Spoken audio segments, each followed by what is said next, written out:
So the last speaker would be Dr. C.M. Nagesh.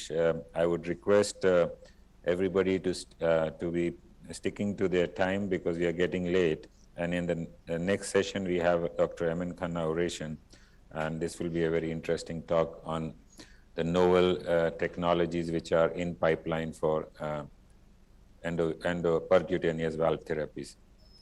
So Dr. Nagesh, over to you. Thank you, Kanna sir, for giving me this opportunity. Good afternoon, respected seniors and my dear friends. Today I will be presenting a case of a nightmare during subclavian artery angioplasty. So here is my patient. He is a 60-year-old male admitted with the complaints of severe claudication pain in the left upper limb for the past 7 months. Previously, patient underwent an angioplasty to LAD in 2013 for anteroval MI. On clinical examination, there were weak to absent pulses in the left upper limb. This was the CT angiogram we did. This showed, you can see there is a total occlusion of the left subclavian artery in the post-ostial segment. And in addition, you can see there is a diseased left common carotid artery in the post-ostial segment. So patient was taken up for the left subclavian artery angioplasty through the right femoral artery approach. Initially, we took a 8 French Cook's long sheath, and the left subclavian artery is selectively engaged with a 5 French JR catheter with straight termo 0.035. With this assembly, we tried to cross the total occlusion segment.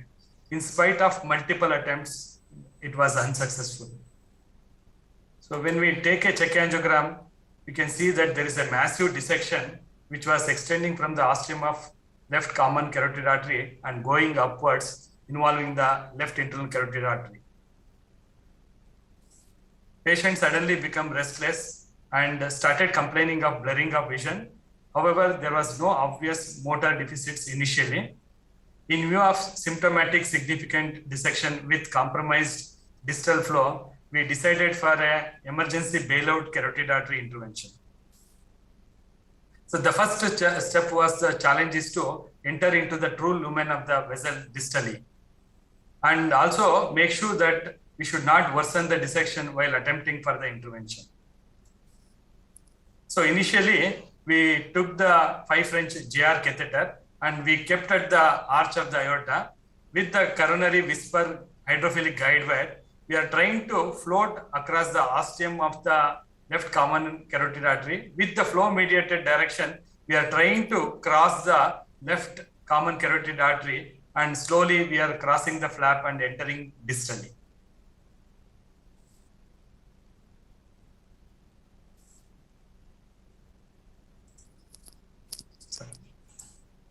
So after crossing the lesion, so we want to ensure that we are in the true lumen distally.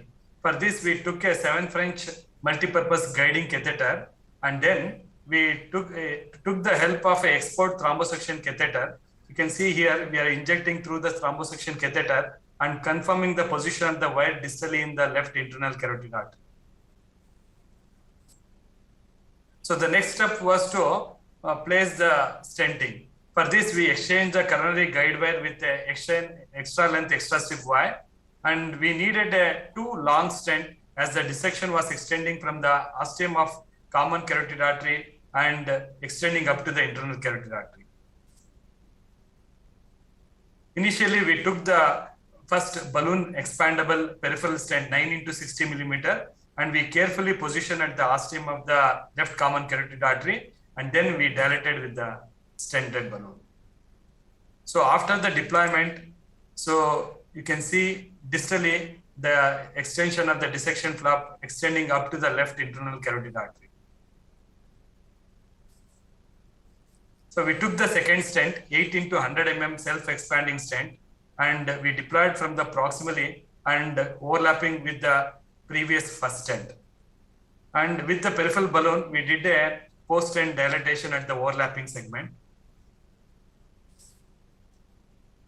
Unfortunately, after stenting, when we did an angiogram, we noticed that the stent was in the external carotid artery instead of in the internal carotid artery. So as the patient was very restless during deployment, the stiff wire had slipped from the internal carotid artery to the external carotid artery. However, there was a dissection flap was still seen in the internal carotid artery. So you can see the position of the stiff wire. Before the stenting, we were in the internal carotid artery. Post stenting, it was accidentally slipped into the external carotid artery. So the next step was to seal the dissection flap in the internal carotid artery, as there was compromised antegrade flow. For this, we took the help of a 7 French multi-purpose guiding catheter. Through the struts of the distal stent, we crossed with a PTCA wire, and then we are crossing the flap distally to the internal carotid artery.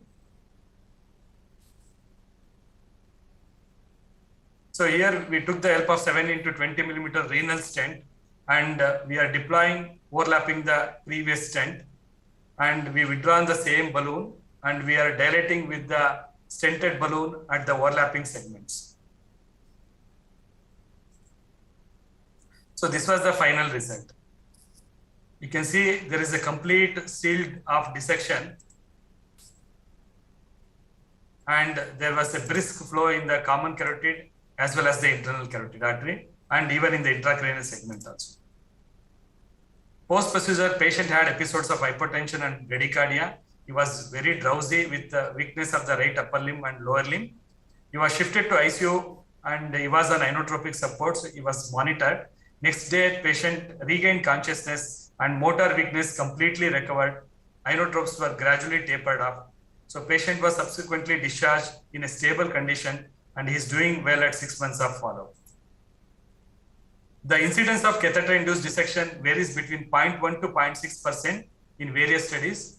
The common causes includes multiple manipulation with the guide wire or guiding catheter, pre-existent diseased vessel, tortuous and difficult vessel anatomy, balloon angioplasty, and inadvertent contrast injection. Clinical manifestation includes, basically depends on the extent of dissection. Nearly 2/3 of the dissection can be mild. However, in 1/3, it can be associated with a significant compromised flow distally.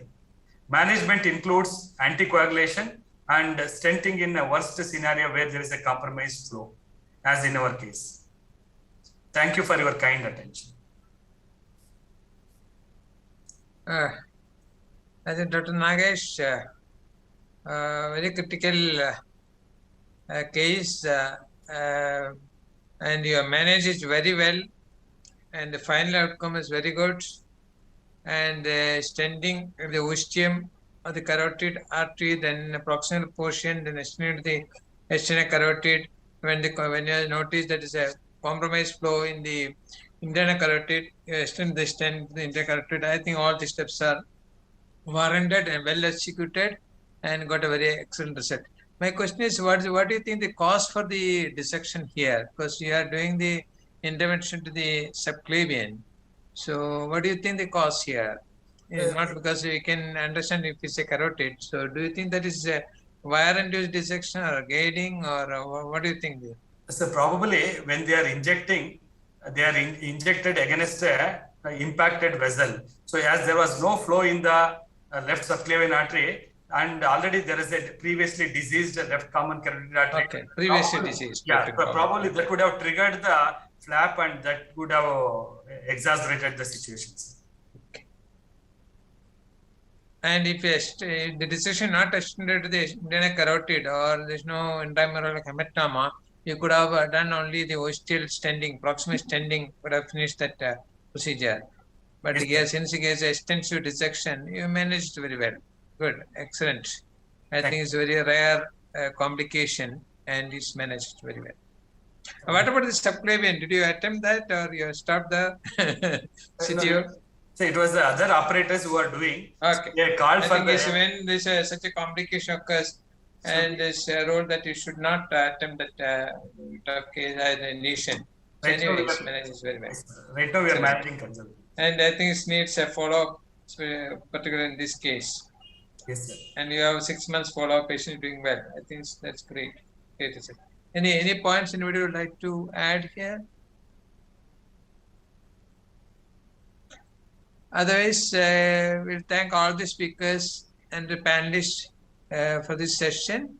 And we had a very excellent session. We'll move on to the very important scientific session, that is Professor M. N. Khanna's oration.